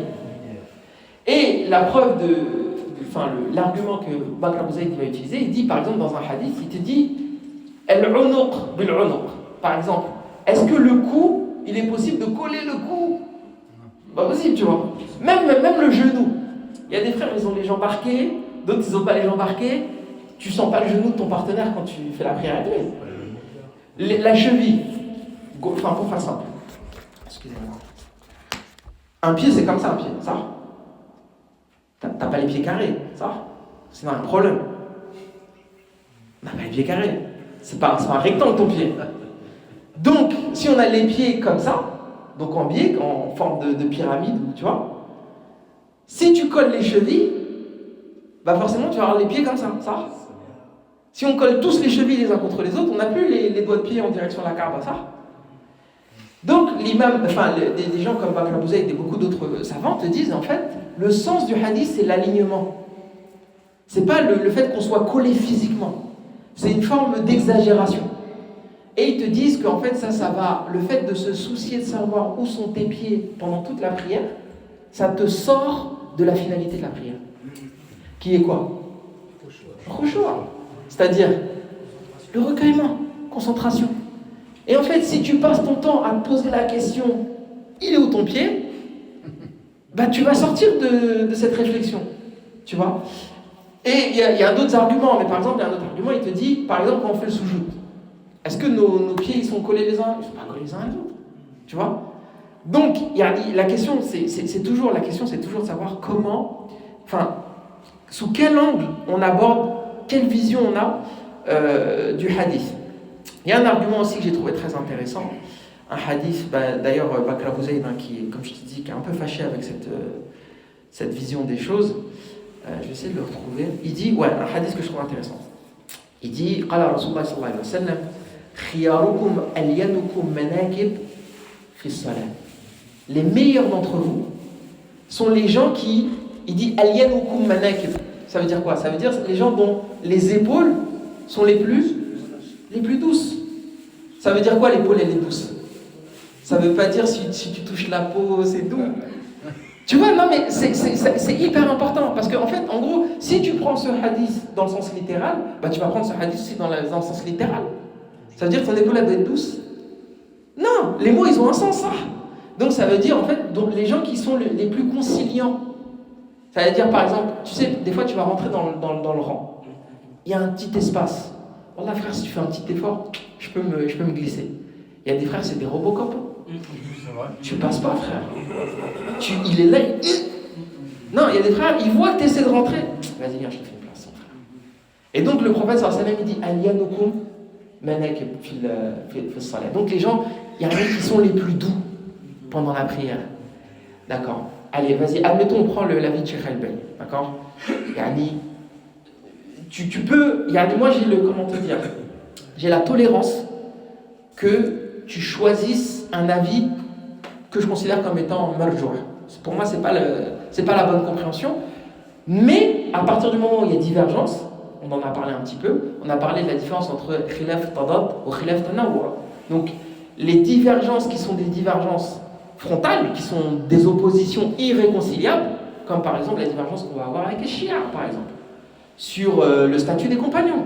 On ne va pas dire, ah non, mais divergence d'opinion. Non, ce sont des divergences qui ne sont pas conciliables. Et des diversités d'opinions. Khilaf tanawwu'.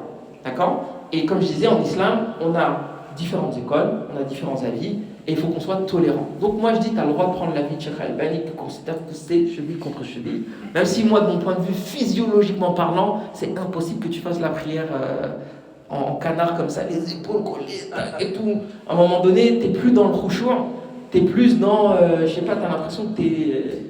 Là, tu vois les piliers là dans le rugby, là, c'est quand tu... Dans la mêlée. Dans la mêlée, toi. Moi, je te promets, il y a des fois, tu pries à côté de certains frères, tu n'es pas confort. Et tu dis, la prochaine fois, je l'évite. Astaghfirullah, tu vois. Non, Parce- il y a même une chose en fait, il y a l'imam avant le début du salat, Ouais. il le rappelle, il dit c'était où, tu dis Ah. surtout le forage. Hmm. Et des fois, tu as envie de faire appliquer ce qu'il dit Uh-huh. lui-même. En fait, la personne à côté de toi et tout ça, tu as envie de coller ton pied avec J'allais ton dire. pied, et c'est loin de lui-même, tu te retrouves à Non, faire un grand écart. Mes frères, c'est hyper important ce que tu dis. C'est hyper important. Donc le frère, il dit des fois, tu veux coller ton pied, le frère, il enlève son pied. Ils ne veulent pas. Ils veulent pas. Mais c'est hyper important ça. Après, ce qui On est va pas le ce qui est forcer. important, c'est de ne pas forcer aussi. J'y arrive, tu me laisses le temps. La hawla wa la quwwata illa billah. Comme je disais, frère, ce que je vais dire là, ou ce que j'ai dit là, ou de manière générale, ni Bakr Abu Zayd, ni l'imam Al-Albani, ils vont réussir à réunir toute la communauté derrière leur avis. Et c'est même pas l'objectif. L'objectif, c'est que tu sois suffisamment intelligent pour avoir la bonne réaction au bon moment. Si tu es à côté d'un frère, et moi je suis comme ça, hein, c'est-à-dire moi mon avis c'est l'avis de Cheikh Bakr Abu Zayd. Par contre, si je suis à côté d'un frère, puis c'est important qu'il colle mon pied, il veut coller son pied au mien. Prends mon pied. Ah, c'est bon. On va pouvoir prier tranquillement. Et je sais qu'il va me laisser tranquille, tu vois, dans la salle. Mais des fois, Abdullah, on peut pas. Laisse-moi terminer, frère. Laisse-moi terminer. Il y a une règle que je trouve hyper intéressante. L'imam Ibn al-Qayyim, il dit Tark al-mustahab li ta'lif al-qulub mustahab. Je répète. Tark al-mustahab li ta'lif al-qulub mustahab. C'est-à-dire délaisser quelque chose de recommandé pour rapprocher les cœurs, c'est recommandé en islam. C'est-à-dire cette question-là, est-ce que ça fait partie des piliers de la prière? Personne ne dit ça. Personne ne va dire si tu n'as pas fait ça, la prière, elle est bartelle, tu vois. Pareil, quand tu dis les shayatines, tout ça, là, est-ce que le prophète sallallahu alayhi wa sallam veut dire qu'il y a un shaitan qui va venir entre vous deux? Shaitan fait la prière. Shaitan fait la prière. Donc le sens du hadith, il n'est pas... Ce qu'il veut dire par là, c'est que si on commence... Si déjà dans la prière, on n'arrive pas à se mettre en rang, comment veux-tu que dans la vie, on arrive à se mettre d'accord entre musulmans? Tout à l'heure, je vous ai parlé des divergences qui ont eu lieu à l'époque des compagnons, ça. Divergences politiques, tatati, tatata. Frère, le jami'a... Et qu'est-ce que ça veut dire jami'a en islam, en arabe? C'est l'endroit qui rassemble les gens. On vient à la prière, à la mosquée, pour se mettre des coups de coude dans le... Tu vois ce que je veux dire? Des coups de genoux, des vas-y, je te colle ma cheville et après je te tape un coup de pression parce que tu ne suis pas la sunna après la prière. La hawla wa quwwata illa billah. Toi, tu as une façon, une compréhension de faire la salat, moi j'en ai une autre. Viens, on trouve un juste milieu. Tu vois ce que je veux dire? Je finis, après je te donne la parole, barakallahu fik. Donc frère, si tu es face à quelqu'un, tu sens qu'il ne va pas te lâcher. Il cherche ton pied, donne-lui ton pied. Tu vois ce que je veux dire? Et vice-versa. Si toi, pour toi c'est important de coller le pied, mais pour l'autre, il n'a pas cette vision-là de la salat, laisse-le tranquille. C'est quoi la finalité? La finalité, c'est qu'on finisse la prière et que notre foi elle est augmentée. Et qu'on soit rapproché d'Allah Azza wa Jal, et qu'on soit encore plus humble, et qu'on ait plus de khushu'. Ça, c'est que tu te souviennes de tes péchés pendant la prière, et tu te dis, ya Allah, pardonne-moi. Tu vois? Et en fait, des fois, on va te dire, l'obsession que tu vas avoir de savoir si... Pareil, Bakr Abu Zayd, il critique beaucoup ça. Allah, le prophète sallallahu alayhi wa sallam, il dit qu'il avait les mains sur... Enfin, les compagnons, ils disent que le prophète sallallahu alayhi wa sallam, il avait les mains sur la poitrine. Ça? Donc il y a des frères, ils vont te dire, tac, la poitrine, elle est là. Et ils te mettent dans une position, frère, qui est intenable. Tu vois ce que je veux dire? Et je vais te raconter une histoire. Il y a un frère qui était un petit peu dans cette obsession de oui, la sunna, c'est ci, c'est ça, ta. Wallahi, mon frère, si t'es un petit peu, si t'as un petit peu de connaissance dans le fiqh, tu vois que les fuqaha, ils ont interprété la façon dont Rasulullah sallallahu alayhi wa sallam faisait la prière de manière tellement différente qu'au final, tu te demandes si Allah Azza wa Jal, il nous demande de faire la prière de manière aussi robotique que certains frères le font. Donc pour le frère, c'était, vas-y, il n'y avait qu'une seule façon, c'est la sunna, celui qui fait autre chose, et c'est comme ça, c'est pas autrement, et tac, et le frère crispé dans sa prière, tu vois, il va faire le pèlerinage. Et il constate, parce que ce qui est intéressant au pèlerinage, c'est que tu vois des savants. Il dit, il n'y a pas un savant qui priait pareil. Moi j'ai vu Cheikh Souhaïmi, ses mains elles étaient vraiment entre le nombril et vraiment basses, tu vois. Voilà, il a vu un cheikh, les mains elles étaient vraiment basses. Bon, parce qu'il y a des gens qui n'entendent pas, tu vois, le cours il est enregistré, t'as vu. Non, donc, il y a des frères m'ont fait le reproche, ils ont écouté le cours, ils disent, oh, on n'entend pas les questions, donc je retranscris les questions. Dans le madhab Hanbali, par exemple, et dans le madhab Hanafi, ils te disent que tu mets les mains sous le nombril. Et il y en a d'autres, les Malikiens souvent, ils prient comme ça, ils mettent pas les mains. Et ils te ramènent des hadiths. Comme je disais tout à l'heure, les sciences du hadith, c'est pas n'importe quoi. Hein. Ils te disent, Ganaïus Deli, tu vois. Ils ont les khtilaf dans le madhab maliki. Il y a khilaf, il n'y a pas de problème, frère. Les deux, il y en a ils disent on peut lâcher, il y en a ils disent faut que tu tiens. Imagine le prophète Sassan, il a fait les deux. Imagine le prophète, il a fait les deux. Voilà, bien sûr. Imagine, il a posé les mains sous le nombril, il les a mis là, il a pris comme ça, des fois comme ça. Il est où le problème en fait? Donc tu vas aller en enfer parce que tu n'as pas mis les mains là? Frère, trop chaud, frère. Moi, c'est ça qui me fascine. Le nombre de questions qu'on me pose, frère, sur des questions comme ça. Est-ce que tu colles? Est-ce que tata? Mais il y a combien de personnes qui ont pris le téléphone un jour et m'ont dit, Abdullah, comment tu fais pour avoir le khushu' dans la prière? Wallah, il n'y en a pas, frère. Et moi, tu fais pour avoir du khushu' dans la prière? Comment tu fais pour prier la nuit et, on va dire, être régulier dans tes prières de nuit? Comment tu fais pour te repentir de manière... Les questions, il n'y en a pas, frère. C'est que des questions sur la forme et c'est jamais des questions sur le fond. Et c'est ça qui est triste, en fait. C'est ça qui est triste. Et que, yani, on sait, tu sais, je vais te dire un truc. Un jour, on m'a invité à diocèse d'Évreux, tu vois. Le diocèse de Netreville, là, tu vois. Donc, des fois, ils nous invitaient, à l'époque où on n'était pas encore fâchés, après, mon âme m'avait plu, je sais pas. Peut-être j'ai dit quelque chose, ils n'ont pas aimé, tu vois. À l'époque, ils m'invitaient et ils disaient, tu viens, tu fais un discours sur... c'était par exemple, ce jour-là, c'était Jésus dans le Coran. D'accord? Donc, tu racontes, et puis le public, c'est des chrétiens. Hein. Et c'est souvent des vieux, d'ailleurs, c'est pas des jeunes. Donc, tu fais un discours sur Jésus dans le Coran.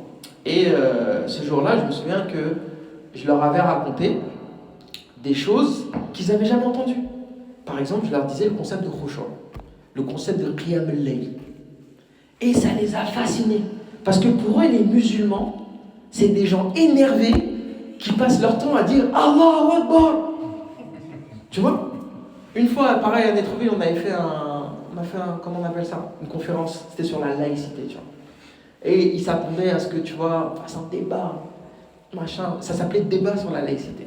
Déjà, donc il y avait un prêtre, enfin un diacre, il y avait moi, il y avait un philosophe qui était venu de Paris, tout ça. Il y avait le recteur de l'université de Rouen, je crois.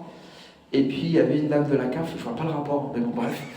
Il y avait une dame de la CAF, apparemment un rapport entre la CAF et la laïcité, et il y avait moi. Et donc on me donne la parole, tout. Moi je leur ai dit, première chose que j'ai dit, je leur ai dit, déjà dites-moi pourquoi vous dites qu'il y a un débat. Pourquoi vous partez du principe que je suis pas d'accord, tu vois? Déjà. Donc on a parlé calmement, tout ça, on a expliqué, on a sorti des références historiques. On expliquait que, enfin je leur ai expliqué que le problème de la laïcité en France, c'est que, en fait, ce système, il n'a pas été pensé à une époque où il y avait des musulmans. Et donc j'ai rappelé toute l'histoire de rapport entre la France et les religions. Donc j'ai parlé des guerres de religion, la révocation de l'édit de Nantes, la façon dont ils ont persécuté les protestants, tatati. Ah! Ils ont commencé à dire, ah, le musulman là, il a été à l'école. Compliqué, tu vois. On ne sait pas comment on va le tacler, tu vois ce que je veux dire. Après, le recteur de l'université de Rouen, il a dit, en tout cas, on vous avait éduqué. En mode, c'est nous qui t'avons appris ça, tu vois. Et puis, voilà, j'ai trouvé la page que je cherchais. Et donc, à la fin de la conférence, que ce soit la conférence Jésus dans le Coran ou la conférence sur la laïcité, il y a, par exemple, à la fin de la conférence sur la laïcité, il y a un journaliste qui est venu me voir et m'a dit, franchement, vous m'avez étonné. Hein. Moi, c'est la première fois que je vois un imam comme vous, en fait. Parce que pour moi, un imam, il a une longue barbe, il parle fort. Tu vois? Regarde la réputation qu'on a. Regarde l'image qu'on donne de l'islam. Mais c'est pas une image qui est totalement fausse. Hein. Moi, je vais te dire la vérité. Le jour de ma conversion à l'islam, quand je suis venu dans la mosquée, Wallah, si j'avais été mal élevé, je me serais levé, je serais parti. La façon dont les frères, ils ont été, manque de sagesse. Tu viens, tu te convertis à l'islam. Première chose qu'on te dit, c'est quoi le prénom que tu t'es choisi? Le problème avec le prénom, frère. Moi, ça fait pareil. Tu vois? C'est grave ou c'est pas grave? À l'époque, t'es même pas obligé de changer de prénom en islam, ça? Enfin, à l'époque, je faisais des études pour être ingénieur du son. Tu vois. Donc, ils m'ont posé la question, tu fais quoi comme études? J'ai fait, ouais, je fais des études pour être ingénieur du son. La musique! Les frères, ils sont crispés comme ça. Tu sais, c'était retenez-moi, je fais un malheur. Le frère a dit non, vas-y, laisse tomber tout, là. C'est quoi ça? Tu vois? Quand j'ai fait la conférence pour les chrétiens, là, à la fin, les vieux, là, ils sont venus me voir. Ils m'ont dit, franchement, on n'a jamais entendu ça de l'islam. On ne savait pas que l'islam, c'était comme ça. Tu vois? On ne savait pas que l'islam, vous aviez, en fait, de la spiritualité. Et subhanallah, ce qui est fascinant, c'est qu'on nous parle de prière, où les frères, ils nous posent des questions sur la prière, et ils ne te posent jamais de questions sur la spiritualité. C'est comment tu fais pour atteindre la mahabba d'Allah? Tu vois ce que je veux dire? C'est ça, ça c'est des vraies questions, c'est des vrais sujets, ça. Comment je sais qu'Allah Azza wa Jalla, il a accepté ma prière ou pas? On ne te les pose jamais, ces questions-là. Comment tu sais qu'Allah, il a accepté ton jeûne ou pas? Non, c'est que des questions techniques. Tu vois? Et moi, franchement, ça m'attriste. Yuhzinuni kathiran, tu vois. Ça me rend triste. C'est qu'on a cette vision très littéraliste de la religion. Et c'est important. Comme je te dis, nous, on ne veut rien perdre, on ne veut rien altérer de l'islam. On veut que l'islam qu'on va transmettre aux futures générations, c'est le même qu'on nous a transmis de père en fils. C'est hyper important. Mais ce n'est pas le cœur du sujet. Regarde toutes les facettes extérieures dont tu parles. Imagine, tu es malade. Qu'est-ce que l'islam te permet de faire? Tu as quelle dérogation quand tu es malade? Tu peux prier chez toi. Tu peux prier assis, frère. Assis, Tu peux prier couché même. Avec les yeux. Même avec les yeux. Donc toi, tu es là, tu viens, tu me sors ton histoire de Kaab là. Pardon. Moi, c'est jamais. Moi, je te dis juste pourquoi cette question, elle me fatigue. Donc voilà, Inch'Allah, j'espère que j'ai répondu à la question. Mais par rapport à ça, excuse Abdullah, moi par rapport à ça, j'ai posé cette question parce qu'il y en a, ils le faisaient, il y en a, ils ne le faisaient pas. Je sais qu'il y avait divergence, mais c'était pour savoir pourquoi on devait coller ou pas. Voilà. Donc le frère, je répète la question, il voulait savoir, parce qu'il a constaté qu'il y avait une divergence sur le sujet, il voulait savoir pourquoi on devait coller ou pas. La réponse, parce qu'il y a des gens qui ont une vision littéraliste de certains hadiths, et d'autres personnes, ils n'ont pas cette vision littéraliste. Maintenant, on ne va pas changer les gens, adapte-toi. Si le frère, ça lui dit, c'est important qu'il soit collé, mais donne-lui ton pied, il va te laisser tranquille après. Et vice-versa, si toi, tu considères que pour toi, c'est important de mettre le pied, mais tu vois que le frère, il ne le met pas, laisse-le tranquille. Et j'ai vu énormément de disputes à l'issue de la prière à cause de ça. C'est-à-dire que dès que la prière, elle est finie, ouais, laisse-moi tranquille avec ton pied, toi et tout, vous nous cassez la tête, vous. Et c'est souvent des conflits entre les anciens et les jeunes. C'est vrai. C'est la réalité, parce que les vieux, ils te disent, nous, on n'a pas appris à prier comme ça. C'est quoi votre dîne nouveau là que vous nous avez sorti, tu vois? Et les jeunes, non, c'est la sunna. Et c'est la sunna d'énerver les gens aussi. Tu vois ce que je veux dire? Ud'u ila sabili rabbika bil hikma wal maw'idati al hasana. Allah Azza wa Jalla nous dit d'appeler à l'islam par la sagesse et les bonnes exhortations. Même si c'est la sunna, tu n'as pas le droit de la présenter comme ça, frère. Parce qu'en fait, comme dit le prophète sallallahu alayhi wa sallam, inna minkum munaffirin. Le prophète sallallahu alayhi wa sallam, il dit à Mu'adh, et quand tu sais qui est Mu'adh, il aimait le Coran, Mu'adh. Il faisait la prière avec Rasulullah sallallahu alayhi wa sallam. Après, il retournait dans son quartier et il dirigeait la prière. Et commençait la prière, il disait Alif Lam Mim. Et il restait des longues sourates. Et il y avait des bédouins qui travaillaient, tu vois ce que je veux dire? Et qui, à l'issue de la prière, ils disaient pourquoi tu allonges la prière comme ça? Tu vois? Et après, donc des fois, en voulant faire le bien, tu éloignes les gens. Tu vois? Yassiru wa la tu'assiru. Inna ad-dina yusr. Wa la yushahadu ahadukum ala ad-dini illa ghalaba. Fasaddidu wa qaribu. La religion, elle est souple. Elle est simple. Tu vois? Et toute personne qui cherche à faire le dur, en fait, la religion, elle va se retourner contre lui. Moi, je connais des frères. Ils étaient dans ce délire de littéralisme et ils sont sortis littéralement de l'islam. Aujourd'hui, ils sont témoins de Jéhovah. C'est du vécu. Hein, En fait, la question, c'est comment il priait le prophète Mohammed. Il dit la question c'est comment le prophète sallallahu alayhi wa sallam Non, il par prie. rapport à tout ça en fait. Mais frère, justement, on n'en a pas une connaissance. On va te dire. C'est pas qu'on n'a pas une connaissance exacte. C'est que, en fait, si tu prends toutes les façons, moi, mon compréhension, moi, Abdullah, comment je comprends la divergence? Eh bien, je comprends la divergence de deux manières. Soit le prophète sallallahu alayhi wa sallam, il a prié de différentes façons. Soit, entre moi et le prophète sallallahu alayhi wa sallam, il y a les interprétations des gens qui nous ont transmis la religion, et par conséquent, Allah Azza wa Jal, il ne me demande pas de faire l'enquêteur et de trancher des divergences qui sont impossibles à trancher. Et c'est pas la raison pour laquelle, en fait, la prière c'est un moyen, c'est pas une fin. Ça? Et qu'en fait, la finalité, c'est pas de savoir comment il y avait combien de centimètres entre les chevilles des compagnons. Non, mais c'est bien de savoir. Bah, au final, les positions. Mais position, et pourquoi? Bah, regarde, c'est un exemple. La plupart. Bah, bien, je suis obligé de me lever pour faire ça. C'est comme il y en a, ils vont être comme ça. Toi, son coude, il peut te gêner. Ah ouais? Il y en a, ils vont être comme ça. Ah, Moi, exemple, moi, je me pose comme ça. Je suis droit, je suis calé. Mais il y en a, ils sont comme ça. Et son coude, il peut te gêner. Voilà. Et toi, t'es pas bien. C'est un exemple hein, que je. C'est très intéressant. Et en fait, moi je veux que tu fasses la différence entre deux choses. L'esprit des textes et la lettre du texte. D'accord? Donc, si la question c'est de savoir comment le prophète sallallahu alayhi wa sallam est prié à la lettre, comme je disais, ça c'est des débats qu'on n'arrivera jamais à trancher. Par contre, on a accès à l'esprit des textes. C'est-à-dire, comme je disais, le hadith que je viens de mentionner, que les meilleurs d'entre vous, donc les meilleurs d'entre vous, c'est ceux qui sont les plus conciliants dans la prière, les plus doux dans la prière. Et comme tu as dit, le frère qui prie et qui écarte les coudes là, parce que selon lui c'est la sunna, c'est un frère, il n'a rien compris. Moi, pardon, il n'a pas compris le texte. Donc, la sunna par exemple, elle dit que le prophète sallallahu alayhi wa sallam, il écartait les bras. Ça? Le prophète sallallahu alayhi wa sallam, il dirigeait la prière ou il était dans le rang? Il dirigeait la prière. Donc quand tu diriges la prière, frère, fais comme tu veux. Quand tu fais le Qiyam al-Layl, fais comme tu veux. Il y a personne à côté. Bah oui, mais quand tu es dans le rang, est-ce qu'il y a un hadith qui te dit les compagnons, ils se faisaient des coudes comme ça? Abadan. Donc, des fois, il y a aussi une question qui est liée à l'intelligence de la personne. Pardon, je suis désolé, tu vois. Mais à un moment donné, c'est pas le couteau le plus aiguisé du tiroir, hein, je suis désolé. Hein. Et non, mais c'est vrai, pardon, je suis désolé. Et là, tu peux rien y faire, c'est un psychologue qu'il faut voir, c'est pas... Moi, je me suis retrouvé dans des positions, c'est un exemple.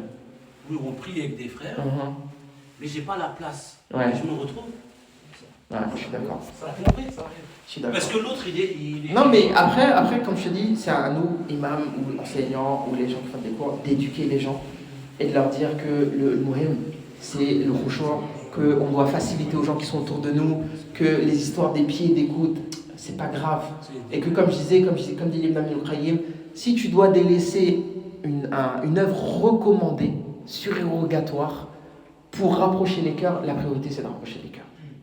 Et donc, si tu es trop rigide dans ta prière, tu vas énerver les gens et tu vas les sortir du khushu'. Et pour moi, ça c'est bien plus grave que de savoir si les pieds sont collés, ils sont pas collés, Est-ce qu'on peut passer à une autre question? Ah, il y a un frère qui a posé la question sur les lunettes pendant le pèlerinage. Il est là le frère ou pas? Non. Donc la question c'est de savoir est-ce que tu peux mettre les lunettes sur la tête pendant le pèlerinage. On sait que c'est des lunettes normales lunettes de soleil, peu importe. Ah, okay. En fait, pareil. En fait, vous savez que pendant le pèlerinage, tu dois être tête nue, ça. Et t'as pas besoin de porter, t'as pas le droit de porter ce qu'on appelle la kippa, astaghfirullah.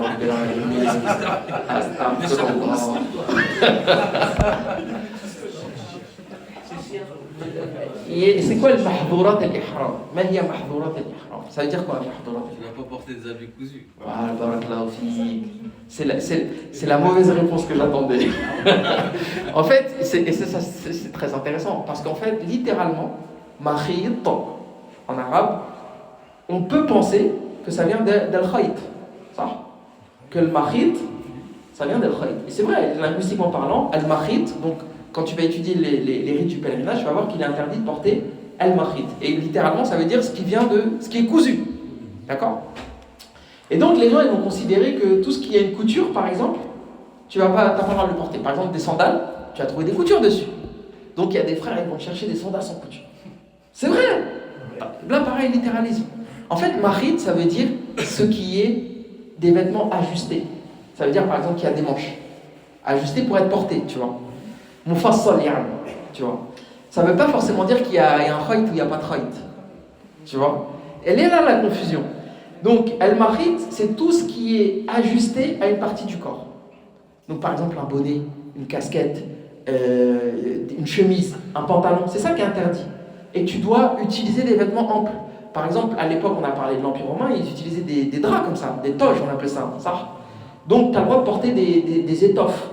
Tu ne vas pas porter un vêtement qui est mufassal, qui est ajusté, qui a enfin, si on prend le vocabulaire des tailleurs, qui a un patron, tu vois, taillé pour, voilà. Donc, le frère, il pose la question, est-ce que j'ai le droit de mettre mes lunettes sur la tête? En fait, oui. Pourquoi? Parce que les lunettes, elles n'ont pas été confectionnées pour ajuster à ta tête. Tu vois ce que je veux dire? Et là, pareil. Après, c'est une question, il n'y a pas de mal à poser ce type de question. Mais c'est encore une fois, c'est est-ce qu'on a une compréhension parfois trop littéraliste des textes, tu vois. Bref, mais c'est bien de poser la question, comme ça, Inch'Allah, on a une réponse éclairée. Il y a aussi un frère, c'est encore toi, hein. Non, c'est toujours lui. Toujours lui, hein. Il a posé une question sur Sunan al-Rawatib. Il m'a dit, c'est quoi les Sunan al-Rawatib? Est-ce que quelqu'un connaît le Manujil? C'est quoi Sunan al-Rawatib? Sunnat al-Fajr. C'est-à-dire Sunnat al-Fajr. C'est le recommandé. C'est ça. Ok. Ba'd al-Fajr, donc c'est 2 rak'at. Ensuite, Dhuhr, combien? 4 rak'at, 4 rak'at avant Dhuhr. Après 2 après Dhuhr. Après 2 avant l'Asr.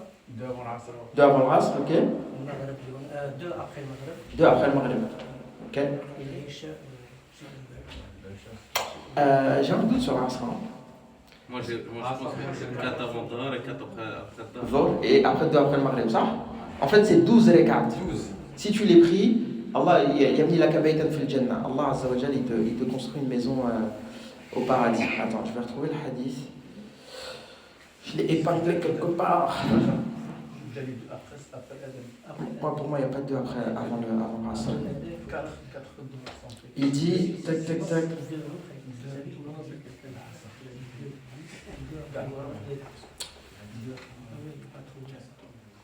Il dit arba'an qabla adh-dhuhr wa rak'atayn ba'daha, ça fait 6.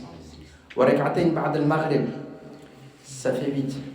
Wa rak'atayn ba'da al-isha, ça fait 10. Wa rak'atayn qabla al-fajr, donc c'est pas avant l'asr. Ça y est pas l'asr. Sunan al-rawatib.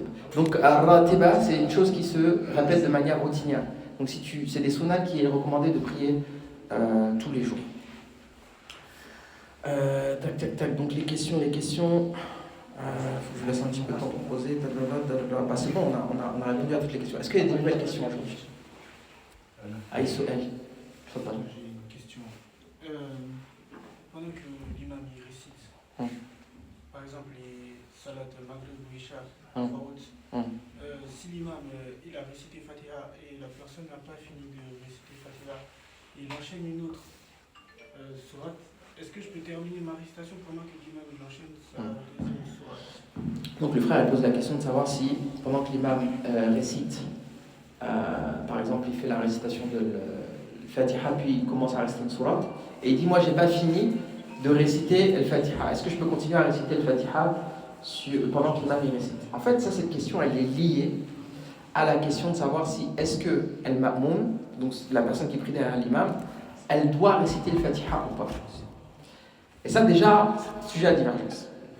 Donc, il y a des écoles qui considèrent que tu dois réciter le Fatiha, même si l'imam la récite. Et il y a des savants qui disent, en fait, si l'imam récite le Fatiha, toi, tu écoutes. Fin de ce tour. Donc, en gros, quand on te récite le Coran, tu dois écouter. D'accord. Et il y a des savants qui te disent en fait l'imam il doit réciter le Fatiha puis laisser un espace de temps pour que les gens aient récité le Fatiha. Enfin bref, c'est une divergence frère. Si on commence à dérouler tous les ahwal, on va aller jusqu'au lendemain. Mais en gros, si toi tu considères que si tu vas vers l'avis qui dit que tu dois réciter absolument le Fatiha, même si l'imam il récite la sourate après, eh ben, tu peux réciter le Fatiha. Pourquoi? Parce que la sourate après, en vérité, c'est une sunna.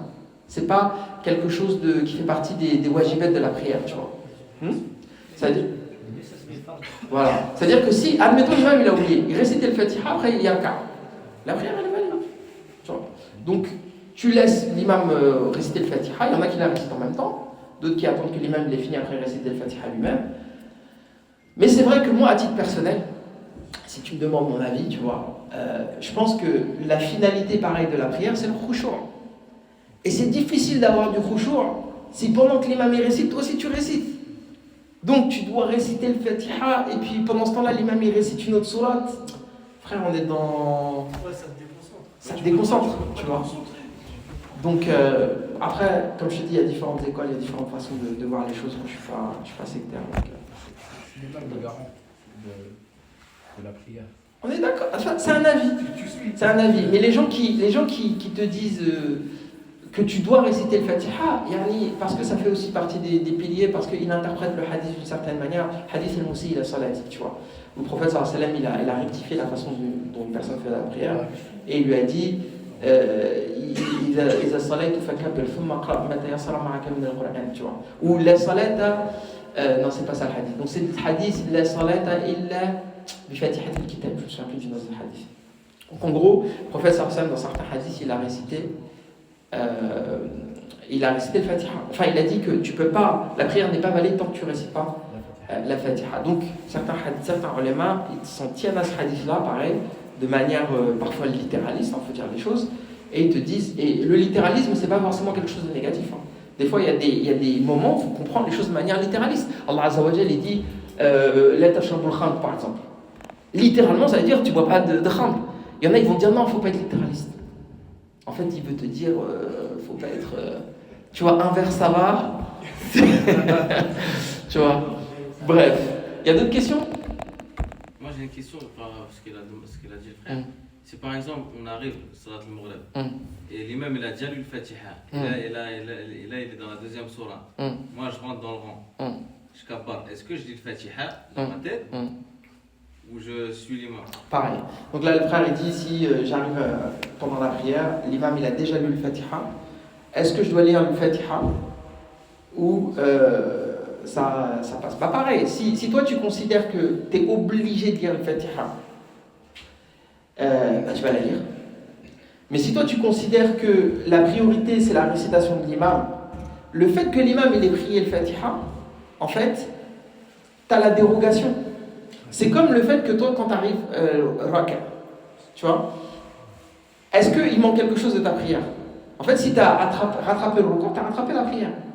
Donc, a fortiori, si tu as rattrapé l'imam quand il était debout, bah, tu as aussi rattrapé le Fatiha. Si tu la rattrapes quand tu es dans le recours, bah, a fortiori, tu l'as rattrapé quand tu vois. Donc, si toi tu considères que la récitation de l'imam vaut pour la récitation de l'imam, comme c'est l'avis de beaucoup de ulama, bah, tu n'es pas obligé de réciter la Fatiha derrière. Que des questions gentilles ce soir. Samir, attention à ce que tu as dit. Ça va dans le même sens. Quand tu arrives en retard d'une raq'at, qu'est-ce que tu fais pour la rattraper? Si c'est à voix haute par exemple, si tu arrives, c'est sur la première raq'at, elle a été faite, toi tu arrives après l'envoi. La première raq'at, tu la rattrapes comme si c'était la troisième ou comme si c'était la première? Ça, c'est les questions sauce, frère. Tu mets dans la sauce. Inch'Allah, on y répondra la semaine prochaine parce que le masala fi tafsil. Mais c'est bien que tu aies posé cette question. Et en fait, j'espérais que quelqu'un me pose cette question. Parce que pareil, il y a un truc qui m'énerve. Dans la façon, dans la façon dont les gens se comportent. Je le note comme ça. Donc la question, en fait, c'est... Je suis arrivé en retard, d'accord? Et j'ai loupé une raq'at, voire plus. Salat jahriya, très important ça. Donc la salat jariya. Est-ce que moi je rattrape la prière quand je finis quand je rattrape la prière, hein, est-ce que je rattrape la première rakat ou je considère que la première rakat que j'ai faite c'est la première et donc à l'issue en décalé, quand moi je me lève à la fin, je dois dire les choses comment t'appelles, de manière à voix haute ou pas. Là tu vois, comme je te dis, il reste 5 minutes avant la salat, j'ai pas le temps de m'énerver, tu vois. Et j'ai envie de m'énerver. J'ai envie de régler mes comptes une bonne fois pour toutes. Ça va chauffer, hein. C'est un lien avec la concentration aussi. C'est fondamental. C'est fondamental. Et franchement, je rêve d'un jour où les gens, ils ont cette, j'ai envie de te dire, cette intelligence d'avoir le sens des priorités, tu vois. C'est quoi qui est prioritaire, frère? Mais je vais pas spoiler, tu vois. J'en laisse, Inch'Allah, pour la semaine prochaine. Il faut laisser du suspense. Comme ça, tu viens la semaine prochaine et tu vas entendre la suite, Inch'Allah. C'est bon, il n'y a plus de questions? Subhanakallah wa bihamdik. Va regarder s'il y a des questions, peut-être les sœurs posent une question, je sais pas. Non, tu penses pas? Sinon, ils auraient interpellé. Ouais, tiens, sinon, ils auraient interpellé. Ma'alesh, t'as la flemme, c'est pas grave. Barakallahu fik. Inch'Allah, ramène-le la semaine prochaine, Inch'Allah, je vais essayer de vous lire quelques passages pour vous montrer un petit peu la poésie arabe, la beauté de la poésie arabe, même traduit, je dis non, c'est incroyable. J'ai trouvé la page. Je vais la noter là comme ça. Subhanakallah wa bihamdik, ashhadu an la ilaha illa anta, astaghfiruka wa atubu ilayk. Assalamu alaykum wa rahmatullahi wa barakatuh. Tfaddal. Jazakumullah khair. ربنا تقبل منا إنك أنت السميع العليم ربنا تقبل منا إنك أنت السميع العليم Like and subscribe.